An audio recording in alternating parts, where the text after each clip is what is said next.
Welcome back guys on my YouTube channel. Today I'm here with another bike build. Today we have a KTM EXC 450 6 days on which we did quite a lot of things. First thing you notice, we went with the blue full set of plastics. These plastics are made by KTM, and same goes with the bike graphics. This is the Power Parts bike graphic. I think it gives a very different look to what we're used to seeing the KTMs, and it really stands out. The other thing you immediately notice is the new Rebel X Carbon Rally Kit. This features the windshield of the 2025 factory KTM Rally Replica, the bike used by KTM factory team to win Dakar. So we have the same aerodynamics and the carbon tower that provides a super lightweight solution, as it's around 650 grams, on which we installed several things that I'll show you in a minute. Firstly, looking at the windshield, you will notice we have the Baja design headlight. This new Carbon Rally Kit is available with 3 different lighting options. One is the Baja design, the most powerful. We have then the street legal one with the Rebel X lights. And lastly, the most expensive, we have the OEM Rally Replica headlight. This is the most expensive because it's also TÜV approved, but this applies mainly to the German market. 90% of users will go for either the Rebel lights, which is the cheapest option, and the Baja design, which is the most powerful option. We then kept the OEM handguards, but we added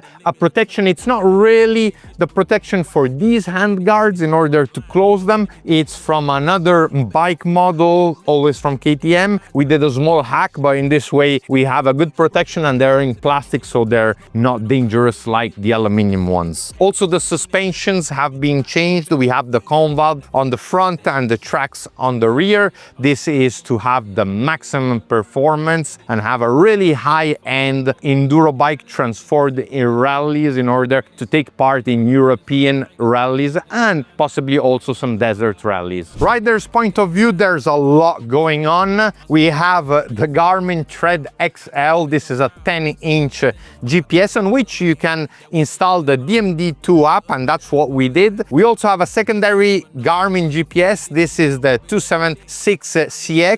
We use the RAM mount around the handlebar in order to have double navigation. We will also then add a trip master and make a specific bracket to fit it here in the center, because this GPS has this bulky antenna and it's not possible to put the carbon trip master optional. Under the GPS here you see also the USB port optional. You have a USB port so that you can charge anything you want. You have down below the OEM dashboard. On the handlebar is a different handlebar. It's the rental twin wall, so it has the crossbar, and since it doesn't have too much space because it immediately gets wider, it's more of a motocross handlebar, we had to move things around. So we have here the map switch and the traction control.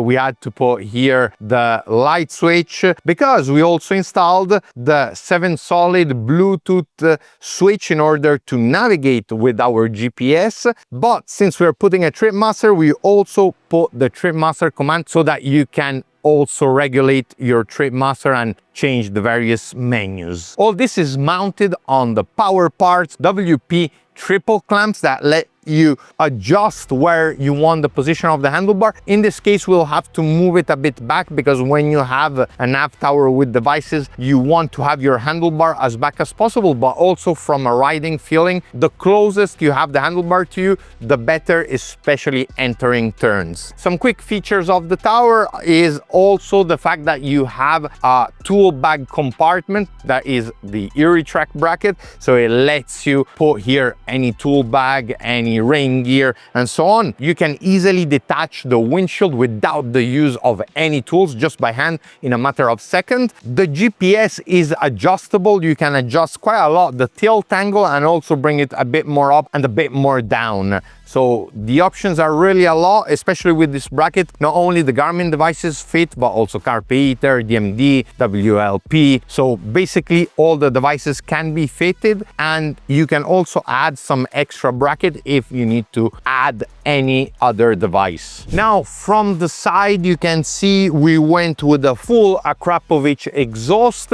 We changed the fuel tank. We went for the Acerbis 15-liter fuel tank, and seat wise we will have two options. Since this bike will be used a lot here in Europe, in case of muddy conditions, the rider wants to have two seats options. So at the moment you see the Enduro version, the muddy version. So in case you're racing like in Greece, at Hellas or other rally where you have potentially a lot of mud, you'll go with this because you have really a lot of grip, because it has this pyramid scheme plus these strips that really add a lot of grip. But in case he will go to the desert like Morocco, he will have the other seat with the Selle dalla Valle seat cover, but the rally edition that you're used to seeing in all my videos. From the side, another thing you see is the clutch cover. This is the CNC machined Hinson factory clutch cover. It adds a bit of premium luxury to the bike and makes it stand out as a real factory bike. We also changed the OEM frame guards for Acerbis ones. These have more grip because they have a rubberized texture here in the middle. This is, once again, in muddy conditions, it can make a difference. Last but not least, you see the Acerbis swing arm protectors. These are magnetic. It makes it so much easier to wash your bike because you just remove them in matters of seconds and you can wash underneath, because the standard swing arm protections that you put with zip ties, a lot of dirt gets in between. So every time you have to cut the zip ties, take them off and put them back on. This is the reason why we went with these magnetic ones. Down below we have a bash plate that looks in carbon, but it's actually in plastic. For me, for enduro bikes, plastic is good enough for any use you need to do, because you know, after a year you'll want to change it and put one new, and surely it can be cheaper to go with the plastic one for rallies. But if you do hard enduro, I would go more with the aluminium. Also, the wheels have changed. We have CNC machined hubs in orange with black spokes, orange nipples and black rim. These are from Faba. We then have the X-Grip stickers, and inside also the X-Grip mousse with the Michelin tires. On the forks, also the fork saver sleeve is installed. This sleeve helps keep the fork tube always clean and not getting, you know, mud, because especially when mud dries out, sometimes it can break our seals.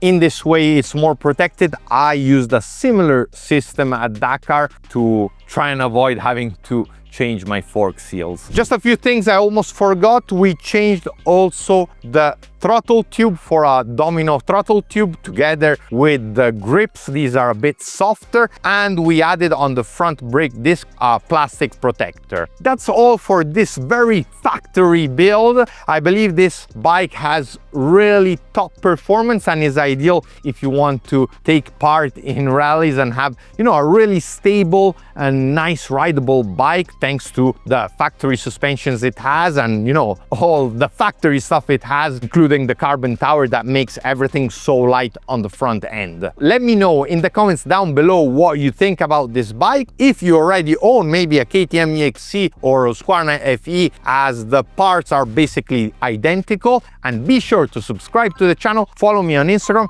and I'll see you in the next one. Ciao!